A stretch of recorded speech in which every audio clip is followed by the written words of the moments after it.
Hello, welcome to the Alone Show. I'm your host, John Alone. In this episode, don't have regulars because reasons.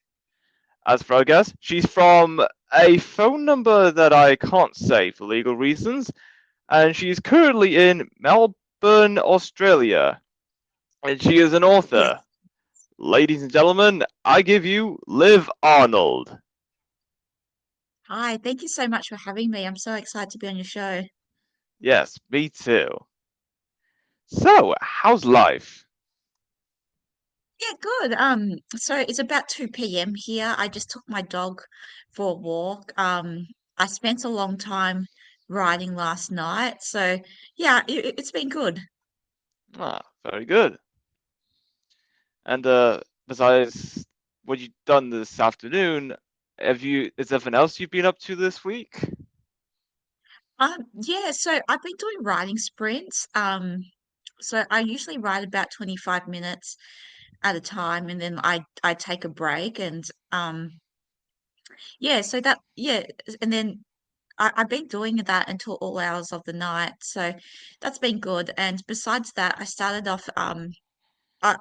doing jujitsu and Muay Thai a few months ago, so I do that about 5 days a week. All right then, very nice. So, how many books have you written or yet to be written so far? So I've done three books. So first one, Law and Disorder, that's an enemies to lovers type romance, and so that's based on people that are neighbors. And I'm not too sure if you have the TV show Neighbors over where you live, but I got inspiration from the TV show Neighbors because they seem to know what's going on in each other's lives a lot, and they are actually really good friends. And I thought that would be really cool to bring that into a story because I don't think a lot of people live like that in this day and age. Like I don't even know what my neighbors' names are. So yeah, I thought that would be cool. And then I've got two other books, Etched in Stone and Stepping Stone. They're both part of the same series. So Etched in Stone is a first love romance and it's a billionaire romance. And then the second book, Stepping Stone, is a second chance romance. And um, the main my main male character, he has PTSD. So I use my experience with anxiety to bring those traits into the character. Nice, very good. What inspired you to become an author? Well, I've always really enjoyed reading since I was young. Um, so when I was young, I used to borrow a lot of books from the library. I was excited to go into the library every day and I would pretty much check out everything and to the point where I had read a lot of things on the shelf. And I used to love reading Enid Blyton books, and I read those books to my brothers when we were kids.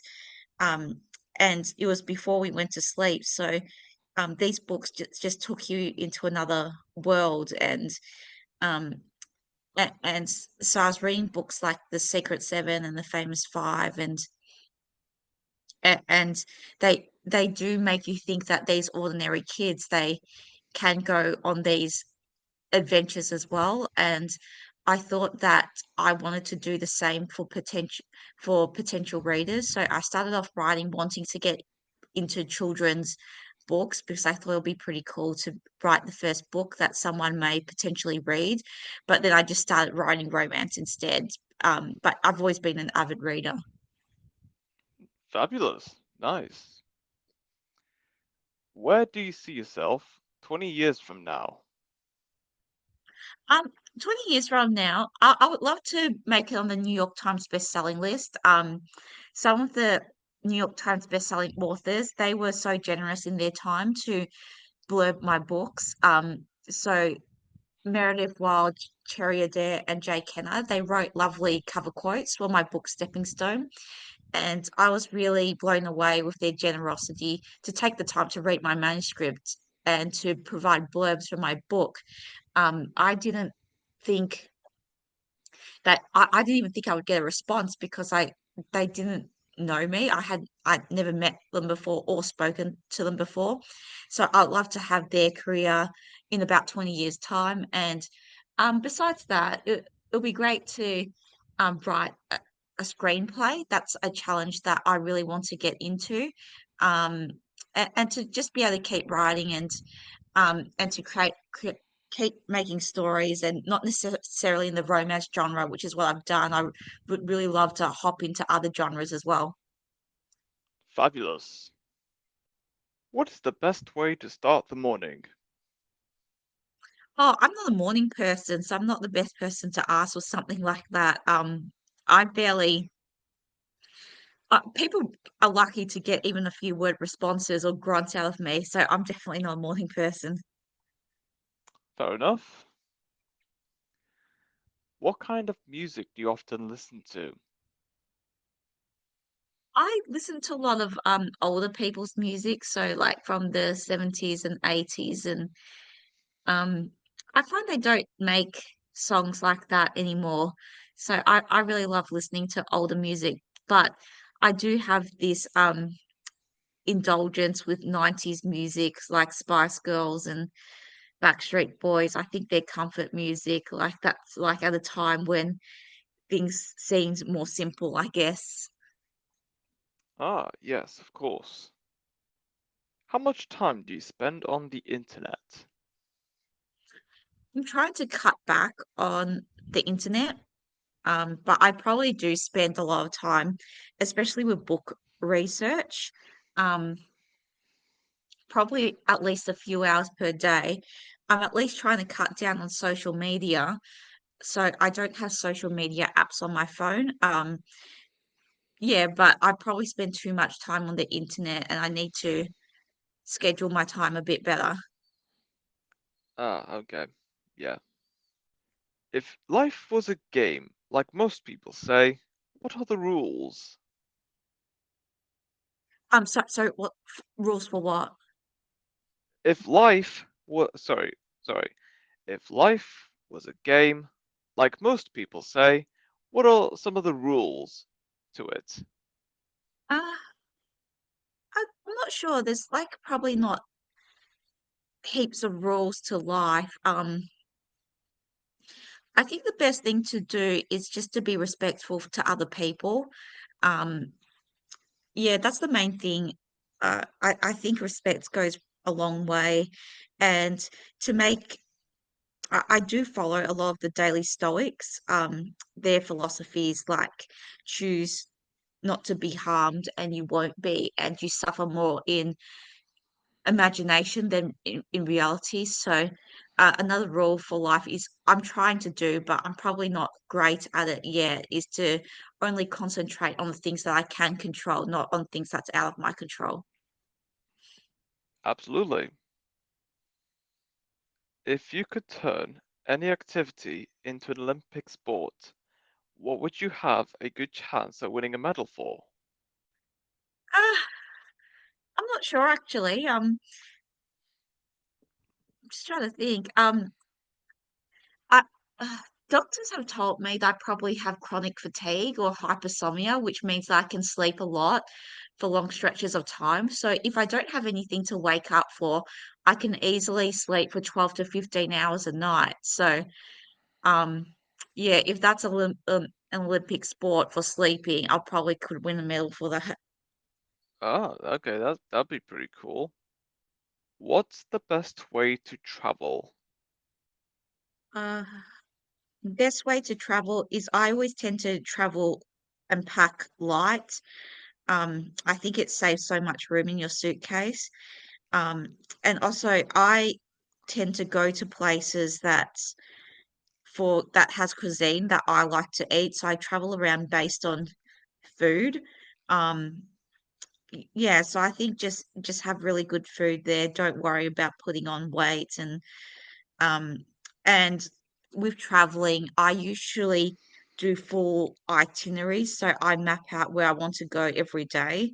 Um and to yeah, and I find that really maximizes my time over there and to be able to um, link up different things to do that's in similar locations.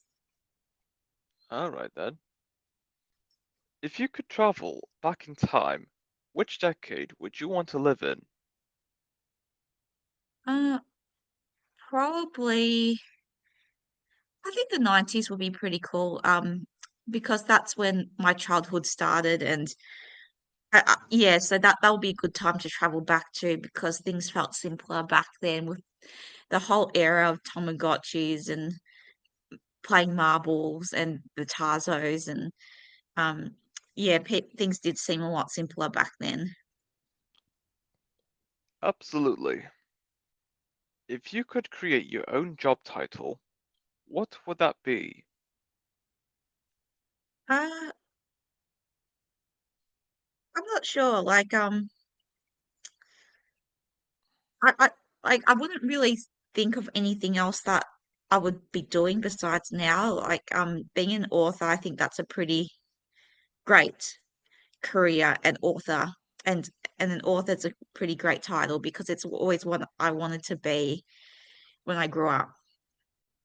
Nice, nice. Would you rather not be able to open closed doors or not be able to close open doors? The first one. Not to open closed doors. Um, I'd say the second one, probably like to not be able to close doors. I probably would be a bit claustrophobic to be trapped in a place. Oh, okay, I agree with that. If you could, have you ever thought about living in a world that is nothing but gardens? Yeah, that'd be pretty cool. You hear that people's mental well-being improves uh, if they're surrounded by more nature, and if it's nothing but gardens, I can imagine that that will be quite peaceful. When I listen to a lot of meditations, it's always brings you to a relaxing place like a garden with a lot of greenery, and it gets you to like picture the sun coming through the trees and the warmth on the ground and on your face, and there's a lot of you hear the birds chirping in the meditation. So yeah, I think it'll be pretty cool, especially gardens with water in it, like any form of lake. Yeah, absolutely. If you could live anywhere in the world, where would it be? Uh, So I've always wanted to try maybe living in America. In Australia, there doesn't seem to be as many book type events or opportunities. So I'd love to go to America. I'm not too sure which city yet, but I'd love to go to America and give that a go and to be able to see what opportunities are out there as a writer. I agree. There's a lot of things to do in the US. Yeah, I just think that there'll be so much more opportunities and things seem a bit more buzzing over there. Would you rather speak all languages or talk to animals? Uh, I have a dog, so sometimes I wonder what he's thinking. So I have a small Maltese Shih Tzu. He's a white fluff ball. Um, I can tell he's got very simple thoughts. Like he's so pure and innocent, but sometimes it'll be great to know what he's thinking. Yeah, don't we all? But then again, I'm learning Spanish on the Duolingo app. And it is a very slowish process to learn a new language. So I do it about, I'm on the app maybe about 20 minutes a day. The progress is slowly but surely. So sometimes I think it'll be great to just immediately know all languages. Yeah, it's pretty useful. Have you heard of a drink called banana friche? No, what's that? So it's like a banana flavored smoothie slash milkshake. It has all the tingly sensations in the world. It's interesting Hmm. to be honest. Yeah. No, it sounds interesting. I'll have to look that up. Yeah, everyone's talking about it. Yeah, no, I'll have to look that up. Pretty much I eat or drink anything that's in front of me. Like I'm not a fussy eater. Um, yeah, so I eat food from all different cuisines, and I'm always keen to try new things. So yeah, that sounds interesting. Nice, nice. Do you like spicy food? Yeah, I do actually. So it's I do like having a little bit of kick in my food. Um, Nothing too much to the point where you're drinking 5 gallons of water every mouthful and you're sweating. But so anything that's not uncomfortable, but I can handle spice because I did grow up eating it. Okay, that makes sense. Mm. What hobby would you get into if time and money weren't an issue? Uh, a hobby. So I am doing Muay Thai and Jiu-Jitsu. I find that's been really great for mental resilience. If time and money wasn't an issue, I would be doing a lot more of it. I do aim to go to the gym 5 days a week doing Muay Thai and Jiu-Jitsu, but because of other life type things, it can be difficult to be able to do that more often. So I would love to be able to do those martial arts in other countries and spend weeks at martial art camps so that I'm doing that every day. Besides that, it'll be great to learn how to fly, like fly a plane or something like that, because not many people have that skill under their belts. Yeah, it's very useful. Yeah. Absolutely. If someone wrote a book about you, what do you think its title would be? Uh, I'm a very clumsy person, so I'm very uncoordinated. It could be because I never did sports growing up, or so I don't really know. I never really learned how to move my body, or or anything like that, or things like using muscle, um, body muscles. So it'll be something to do with being clumsy, like a series of unfortunate events, like that movie. Ah, yes, I know the one. Yeah. Yeah. What natural landmark would you like to see someday? I always wanted to go to Iceland and go to the Blue Lagoon. Um, I know that's become a very big tourist thing lately, and but I've always really wanted to go there, and I've always wanted to see the green lights there. And even if you go at certain times during the year where you're more likely to see those lights, there's still no guarantee to be able to see it. But yeah, that's always been on my bucket list to be able to see those things. Ah, all right then. Which pizza topping do you most relate to? Uh, I can't really say what I most relate to, but my go-to pizza toppings has always been Hawaiian. I know a lot of people say that pineapple has no business on a pizza, but I've always been all for it. It gives a nice flavor to it. Or I go with meat lovers. Hmm, nice, nice. If you have to pick between skydiving, bungee jumping, or scuba diving, which one would you choose? I've always wanted to go skydiving, but every year I sort of lose my nerve to do it. So it'll be skydiving because everyone says that it's quite freeing. And to experience that. So I think that would be really cool to be able to skydive and to experience like the wind in my lungs. Okay, I can see that. What natural landmark would you like to see someday? Uh, so Iceland, with the blue lagoons and the green lights, I've always wanted to see that. It's becoming really popular on social media, but I wanted to see it before it was becoming popular, and to see the green lights, you can only see it at certain times of the year, but it's still no guarantees to be able to see it at those times. But I've always really wanted to see that. Fabulous.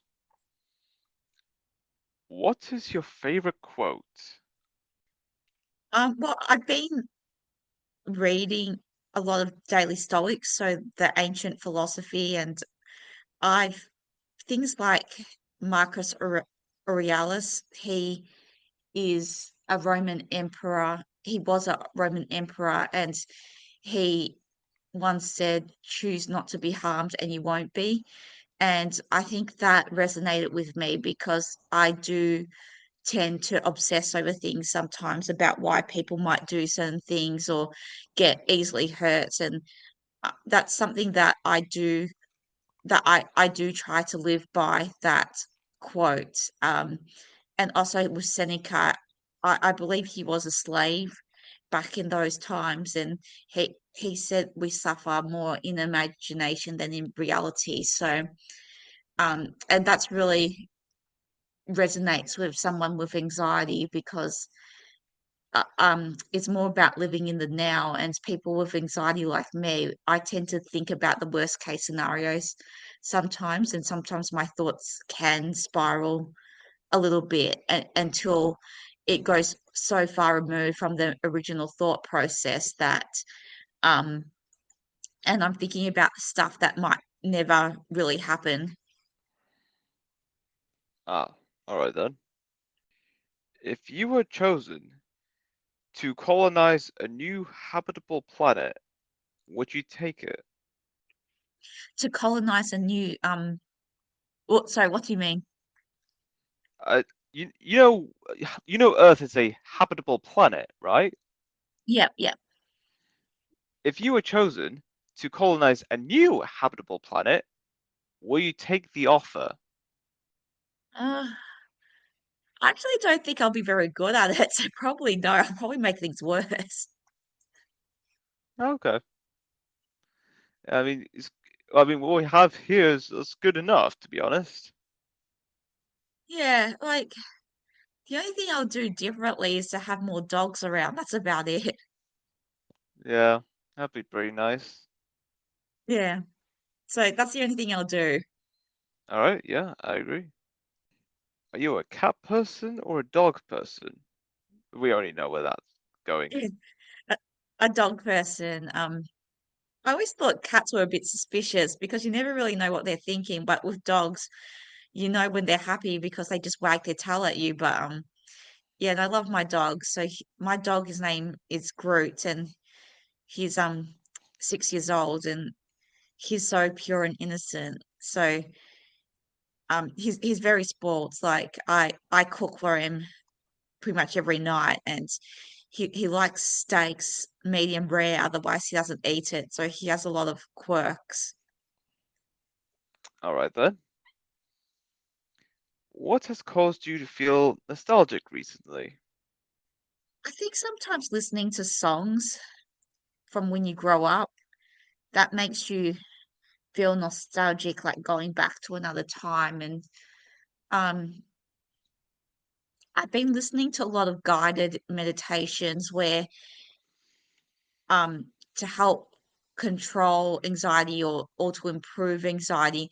So whenever I'm having a negative thought, to think about something, uh, to think about a happy moment, and it can be times from as a childhood. And when I'm thinking about these happy moments as a child, that makes me feel nostalgic about times when I was happy with my family and my two brothers, and things that I did while growing up. Like, for example, there was a big department store here in Melbourne, and it had a big Monopoly set where you walk around the whole department store to play the game for that Monopoly game. And they also had a big xylophone, where you jump on the keys to make the music. And thinking about that, that took me back. Nice, nice. If you were given 500 acres of land, what would you use it for? Uh, I'm naturally a really messy person, so I'll probably just make a mess out of it. So, um, in the apartment that I live in, there's just mess everywhere. So 500 of acres of land, it'll probably just be more mess. Ah, interesting. What should they teach in high school, but they don't? Uh, I guess it's been so it feels like ages since I've been at school, so I don't know what new things that they're teaching now, but um, it'll be good for them if they don't do it already. Um, instead of just sports, to be able to learn some form of self-defense or martial arts, because I think that brings a lot of confidence to people. Yeah, I actually agree with that one. Yeah. Yeah, but I don't know if they do it now or not, but hopefully they do. Yeah, I think that's very useful, especially in times Yeah. of struggle. Yeah, because I found doing martial arts that's helped with my mental resilience and just learning a new skill. I think self-defense, it's something that it's good for everyone to know. Yeah, of course. When things break, do you prefer to fix them or replace them? Uh, I usually just replace them. I've got no handy skills and wouldn't know the first step to how to fix it, and I'll end up spending days figuring it out. Ah, yes, of course. If you have a song for every time you enter the room, what song would that be? Uh, that's a difficult question. I don't really have a song for whenever I enter the room, but I do try to greet most people with a smile, so hopefully people feel at ease in my company or being in my presence. So hopefully a song to do with that, with people feeling comfortable around me. Yeah, that's great. What's your favorite season? Summer, I find my mood really improves and my energy levels improves during the summer season. Fabulous. If you're going on a road trip, what two items do you make sure to bring with you? I always bring my Kindle. I've got so many books on that, so I always have to bring something to read. Ah, all right then.